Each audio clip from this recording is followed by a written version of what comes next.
imagine vibrant young people occupying positions in the House of Representatives, Senate, and even state houses of assemblies. Now, the Not Too Young to Run bill is that bill that is expected to make this a reality. This bill was actually proposed to reduce the age mandated by the Constitution for aspirants of political offices in the country. It will be more or less a dream come true if this baton of leadership is passed to the younger ones through the introduction of the bill. But then how realizable is it? Welcome to Issues of the Moment. I'm Eunice Johnson, and today my guest is actually a youth, and he's a governorship aspirant for Kogi State. You're welcome. Thank you. His name is Arume Salifu. He's also the founder of Africa Youth Growth Foundation.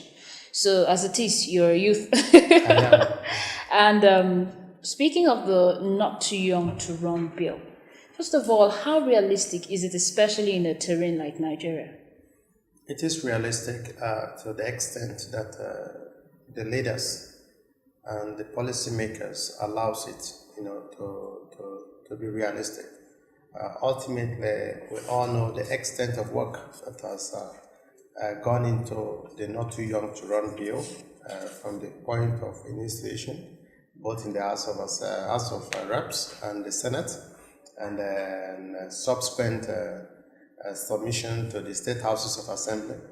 And then today, it has been presented to the President for his assent. So a lot of work has gone into the process of making that constitutional amendment possible. And so it is possible.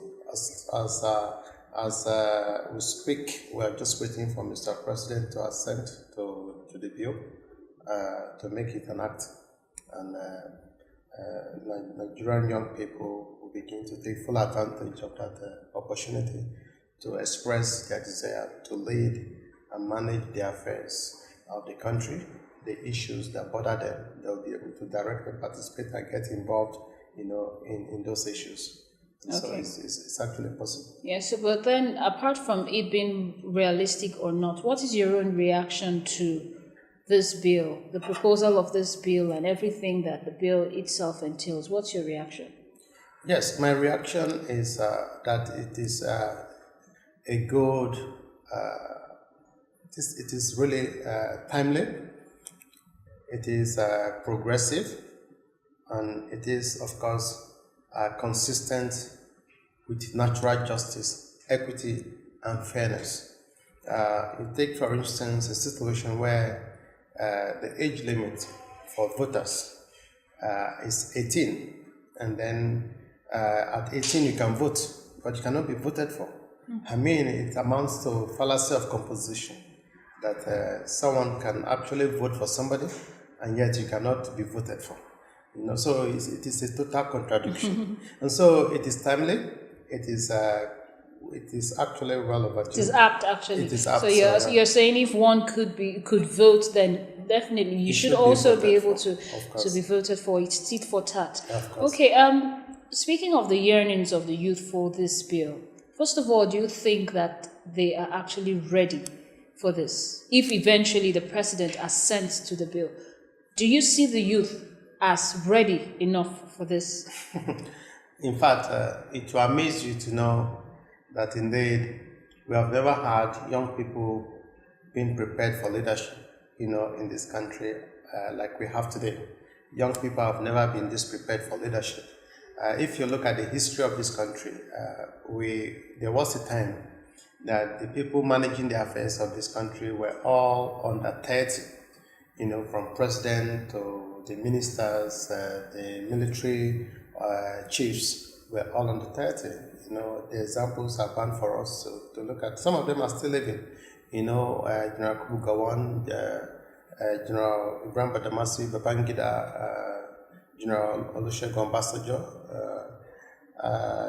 late Joe Musa Yar'Adua. Quite a number of them were all under 30 when they were managing the affairs of this country. And I can tell you that they did so well, but again, that was then, the age when innovation, technology, and other, leverages we have today are not really available. And so today, the youth of today are more even adventurous in leadership. Okay. They are more daring. They are more, innovative. They think outside the box to solve the issues and the problems that we confront, on daily basis as a people and as a country. So truly, the young people of this generation are positioned, and so the major challenge, the major, hurdle to cross is those constitutional and legal challenges, barriers. To be able to support or back up exactly, the possibilities. To even contest and win elections. So those are some of the hurdles. Once the constitutional barriers are removed, and an average young person could contest, for the presidency of this country at the age of 30, for instance, at the age of 35, for instance, you could see that indeed the kind of vibrancy you need, the kind of charisma, the kind of energy needed for leadership, smooth governance and leadership of this country would begin to emerge. Because, you have a man of 70 years trying to lead the country. Where is he leading the people to? To grave? To the grave, or I don't know, where is a man of 70 years leading the people to? So those are some of the things. So because the man at 70, any man at 70, is no longer, his thinking begins to dwindle. Now, we're not actually paying particular attention to an individual. What we're talking about is generally basically focusing on the youth, the opportunity to be given to the youth, irrespective of who is handling what. Now, speaking of that, the age, you just mentioned a group of people who were young leaders in the past. But somehow, directly, indirectly, coincidentally or not, these were people in the military dispensation. Now, do you think the democratic setting we have now is what kind of alternated the situation or changed the status quo? Yeah, the truth is, even in democracy, is all that is needed to still achieve that kind of success in leadership in terms of age bracket is to look at our constitutional frameworks, look at our legal provisions, for contest of an election.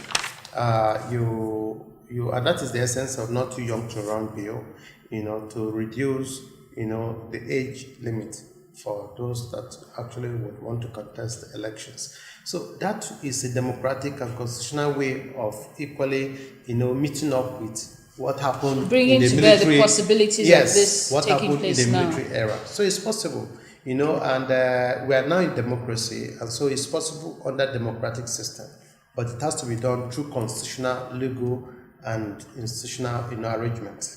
Okay. Yes. Now, there's this general perception that the youth, they've been used so many times as tools to perpetrate violence, evil, and all of that. They say an idle mind is the devil's workshop. So if they don't really have anything positive or productive to engage them, then. But now, do you think that this bill is going to shift?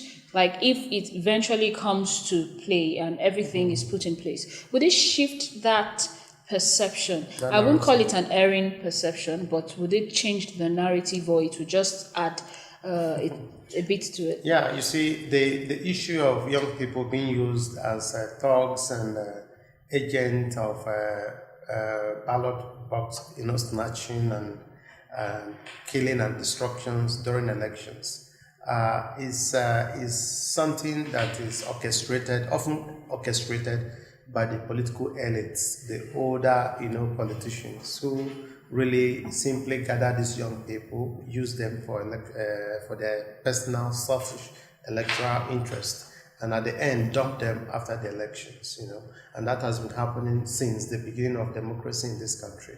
But with the not too young to run bill, I can assure you that it has opened up their eyes, it has expanded their horizon to think beyond the boundaries, that indeed not only could they be part of the electoral process, but they could equally take a seat around the table where and when their destinies are being discussed, and of course decisions have been taken, which is critical. So when you have somebody who is prepared for leadership, taking decisions around the table with another person, regardless of the age, you know that indeed he knows the expectations from him is far higher than just being a thug, than just being a ballot snatcher, than just being a political saboteur. So we have that, possibility that indeed this bill would totally demystify the identity and the narrative of young people in this country on the long run, because they would agitate and they would project themselves in proper perspective. Okay, so in all of this, where lies finance? Because if you look at it, the older ones have been there for quite some time, apart from would come to experience now.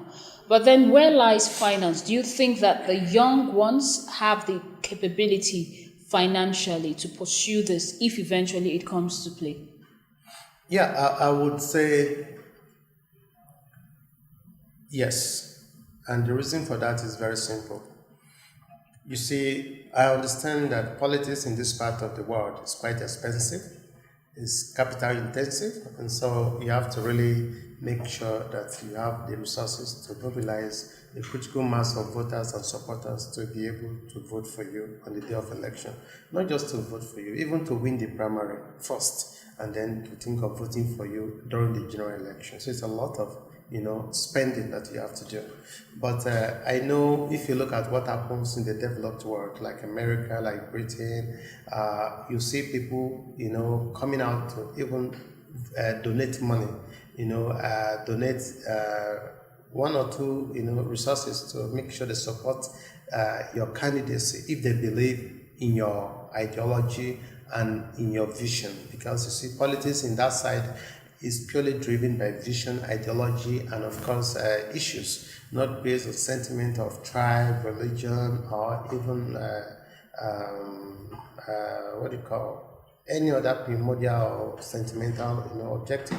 So, but again, we are getting there, because I know that Rome wasn't built in a day, and so as a country, we are gravitating towards that ideal system, ideal society, when people will begin to look at the greater picture of the challenges and the issues that confront them. For example, you vote for somebody because he's able to give you 5,000 naira today, and after he gives you that 5,000 naira and he's there as governor, as minister, or as a governor, as a president, as local government chairman, and refuses to open his door for you because it feels he has already paid you for your services. But again, somebody that is not able to give you that amount, but you're able to vote for him. And probably when he gets he's able to open his doors for you, and he's able to have this leadership, demonstrated the way and manner you want to see. And so you have greater good coming to the general people, to the to everybody. I guess you should hold that thought, and then we'll just take a quick break. And when we return, we will continue with the discussion. Let's go into the street to find out what Nigerians have to say about the Not Too Young to Run bill.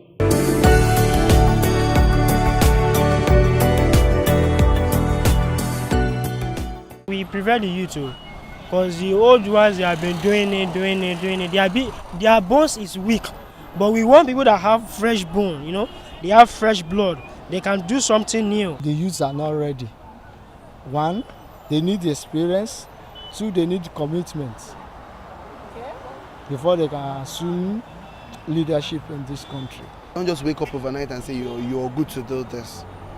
I think they should be like anything, if it's a course or training, just something to know they are equipped for it. That's what I think will be better. Talking about older or younger people, I think the younger people haven't learned so much, and I don't think they are really willing to learn from the older people, because the older people have been there and they would continue to be there if we are not actually careful and we don't make any move actually. It's only meant for people with experience.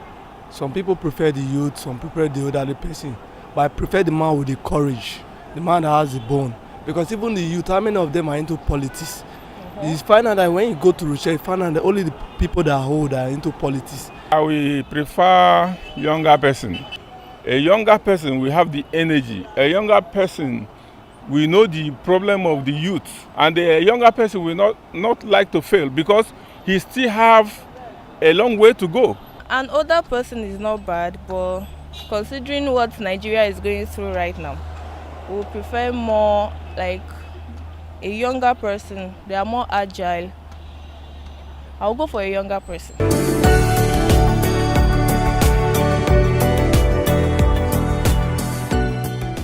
Thanks for staying tuned. Different opinions there. Now, moving on, you were talking about the fact that some might not have the financial capability to say, okay, take and vote for me. But then when they get in there, they might perform more than that. Let's move on to the area of experience. How experienced do you think that the young ones are for this to be able to take up the mantle of leadership in the capacity that they are craving for? How experienced do you think they are? Yeah, experience is a critical component or critical conditionality for good leadership. There's no doubt about it. But the truth is, you don't have to gain all the experience all by yourself alone. You can gain experience from books, from history, from other realities of life that has happened to other people. You don't necessarily have to experience it yourself to learn or gain, inspiration from the event. And I know that a lot of young people, currently have a lot of resources at their disposal, on the internet, and many other platforms to leverage upon to draw from the mistakes and successes of others that have come before them. And so experience is not necessarily that you have to be there first by yourself before you actually get into that office to do well. And I can assure you that if it's just for experience, we would have gone very far as a country, because we had a president, a military president, a civilian president in 1999 who was a former military president or military head of state, who left in 1979. So you can imagine how many years after, and he came back as president, and then he spent 8 years, and then the records are there to justify and to judge his performance. Okay? Now another president is here with us today, who was equally a former military head of state, and we can see his performance as well. So if it's all about experience only for credible and competent delivery of leadership, we wouldn't have been where we are today as a country. So I can assure you, it takes much more than experience to deliver good governance to the people. Okay, perhaps maybe at this point, or based on what we're talking about, we may not be talking about experience at this point, because how can you be experienced? There are lots of young people really that are already experienced. Exactly, but aside that, you don't need forever to be experienced. Yes. I've been in consultancy for 17 years. But we're talking about, leadership has its own peculiarities, yes. But now talking about experience in terms of what they are actually vying for. But then, of course, it's just like a scenario where you post a vacancy and you say you're looking for a fresh graduate, and then you're equally saying you want the person with experience of 10, 15 years. Now, so it is until this bill comes to play, then you can now start talking about experience. But then, would you say that the youth is getting enough support, or are they getting enough support from the higher authorities? Maybe, for instance, now we're waiting for assent from the presidency, and then every other authority. Do you think they're getting enough support? Yes, I think so far so good. The support has been incredible, has been quite overwhelming from the side of the National Assembly and the state houses of assembly. As we know, over 25 state houses of assembly have already passed the bill, and that is why it's now on the table of Mr. President for his assent. And I want to believe that the president would listen to the cry of over 75 million youth in this country. The young people themselves are taking their destiny in their hands. Of course, last week they were at the Central District of Abuja to really drive home, the pressure for Mr. President to actually assent to the bill. So a lot of pressure is being mounted, on the leadership to make sure that indeed this bill, logically and finally see the light of the day. So we believe and we hope that this support will continue to be sustained by the leadership, of the country. And so that is the prayer and that is the belief that we're going to anchor upon. Okay, but away from hopes and maybe optimism, how optimistic are you as a youth and aspirant, of a political office that this would actually happen in Nigeria? Of course, it will happen. There's no doubt about that, because when an idea is timely, no force can resist it, so it's already timely. In fact, it's long overdue. So if you fail to assent to this bill, you're already making yourself unpopular among the young people. So it's not something that one could gainsay, so to speak. However,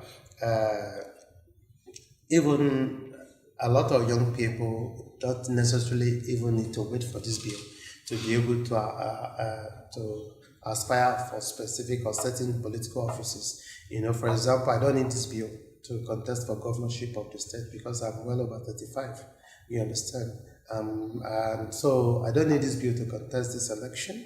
But somebody that have been in the youth development sector, and I know what it takes to develop my people. I know what it takes to actually change the trajectory of my people, both in terms of physical, human, and industrial development, of my state, Kogi State. And I can assure you that indeed, when you have leadership that is prepared and is not accidental, you could see more results, more dividends of democracy. Because like in the Western world, the kind of leaders they go for are leaders that have entrenched themselves in the development sector. They know the nitty-gritty, the processes, the details of development, and at the end, when they aspire for these offices, the people believe in them and they give them all the support, and literally, they perform so wonderfully well, when they get to these offices. We could see, countries like France has one of the youngest presidents, currently, and that is a very developed country. Austria currently has a president that is just 31 years old, and then we have Canada that is about 42 or so. So we have a lot of countries that are already changing the trajectory of their leadership to make sure that they absorb the new ideas that are coming from young people that understand what is happening in this generation. Because if you are disconnected from what is happening in your generation, there's no way you can inspire the kind of leadership that is needed to provide the kind of development that people need to see. So you need to be connected, and you need to understand the dynamic of the reality of your generation to be able to lead the people accordingly. And so that is what we need in this part of the world. The more young people we have in leadership, the more progressive we're going to be, the more aggressive our development will be, the more competitive all sectors of our development will equally be, because we'll be able to aspire and, of course, inspire, the kind of and even live up to global exactly, practices. So that is it. Okay, but with all of this, we're rounding off the program, but then maybe we should just take this last question. With all of these countries, it could be a monosyllabic response, yes or no. With all of these countries you have mentioned, does it mean that you actually see Nigeria in that picture anytime soon? Of course, I see Nigeria in that picture. You see, the truth is, we know that indeed we have a particular class of persons determining who leads at the end of the day, because they have the resources, they have, the contact, everything needed to put whoever they want to put in certain offices. Okay, but again, another thing that often blindfolds their line of thought is the fact that they want somebody that's loyal to them. We might not be able to go that next because of time. I mean, that was why I actually said you could make it brief, because this is all we have time for. We could go on and on, actually. Probably you'll come subsequently so that the discussion would continue. But as it is, we've been talking about the Not Too Young to Run bill, and my guest has been Dr. Arome Salifu. He is a youth, and then he is also aspiring for governorship position in Kogi State. He's also the founder of Africa Youth Growth Foundation. And we've been talking about the bill, the possibilities, the way out of it, and also, so far, how well. That's about it on Issues of the Moment. Join us same time next week for another package. For now, we say have a lovely day ahead.